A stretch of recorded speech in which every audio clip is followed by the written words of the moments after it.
Satnam, everyone. My name is Suroop Kaur. I'm a teacher trainer in the academy. I am a specialist in sound and mantra. I can teach all the topics, but my focus is really sound and mantra. And over the years, I've learned great things about how to help people get into the experience of chanting chanting mantra. What I've learned over the years is that people are very commonly very reticent to open their mouth and let the sound come forward. So there's a whole way that you can spend a lot of time with people in their own sensory self to develop their comfort and ease with chanting. You can do very, very simple things, having people hum and get that experience of vibrating in the mask of the face. You can have people make sounds like things like that to help them just relax and get in their body.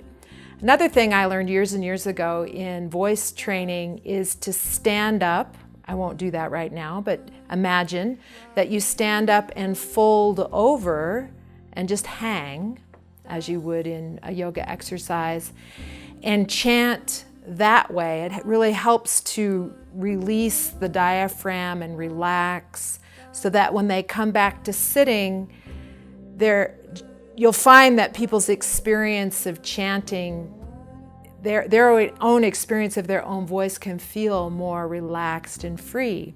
All sorts of little things you can do.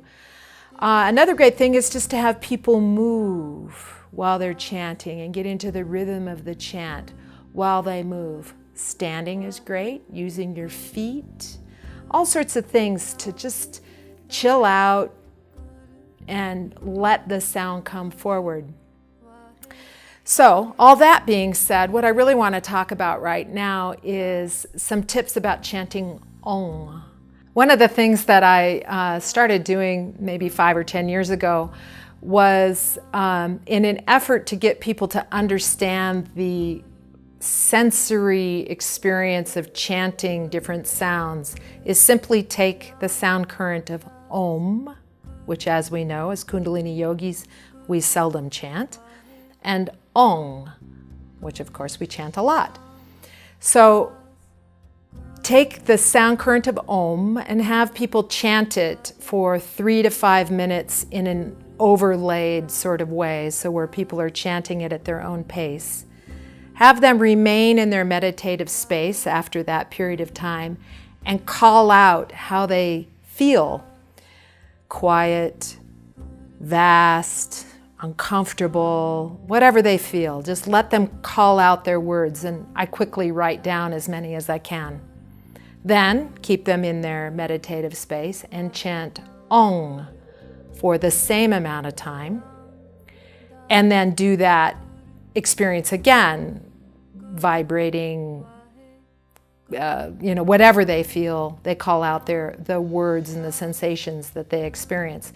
And it's really interesting for people because they can see, and then I'll read off each of those, they can see how they are different and they create a different sensory experience. I do that quite a lot. I like that, doing that. Now here's a trick with chanting Ong, which, as you know, your tongue blocks off the back of your throat and the air all comes out your nose. So if you're chanting Ong properly, the sound should stop when you close your nose. So Ong, the sound should stop. That's a good way to teach people as well, and they actually find it funny, which is always great when you're teaching. So those are some of the things that I've learned in many, many years of teaching sound and mantra, and how to help people get into it, release their reticence and their fear, and get into the vibrational experience of chanting. Satnam. Guru, Guru, Vaheguru.